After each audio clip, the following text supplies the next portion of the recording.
ఒకసారి వాక్యం ద్వారా మనమే పరిశీలన చేసుకుందాం.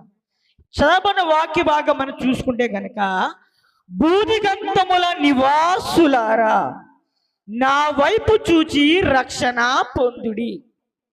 ఇక్కడ దేవుడు ఏమని మాట్లాడుతున్నాడంటే, భూదిగంతముల నివాసులారా అని దేవుడు మాట్లాడుతున్నాడు.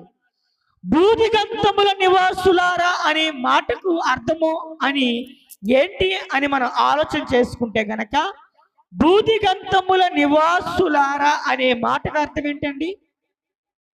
భూదిగంతముల నివాసులారా అనే పదానికి అర్థం ఏంటి?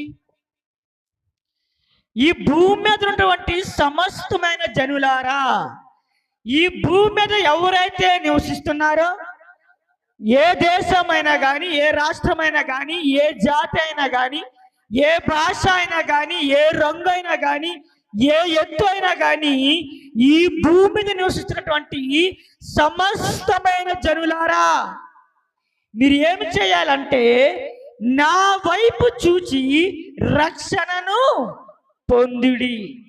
ఇక దేవుడు ఏమని మాట్లాడుతున్నాడంటే, భూదిగంతముల నివాసులారా, సమస్తమైన నివాసులారా, సమస్తమైన జనములారా, మీరు నా వైపు చూచి రక్షణ పొందుడి.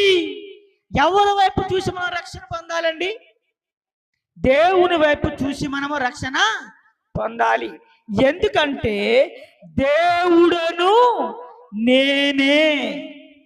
ఇక దేవుడు ఏమని మాట్లాడుతున్నాడంటే, నేను కూడా దేవుడిని మాట్లాడటలేదు.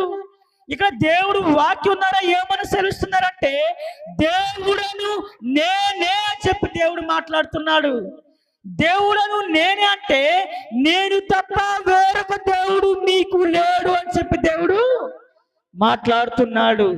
నేనే అనే పదానికి అర్థం ఏంటని మనము ఆలోచన చేసుకుంటే కనుక, ఆయన తప్ప వేరొకరు ఎవరు కూడా లేరు.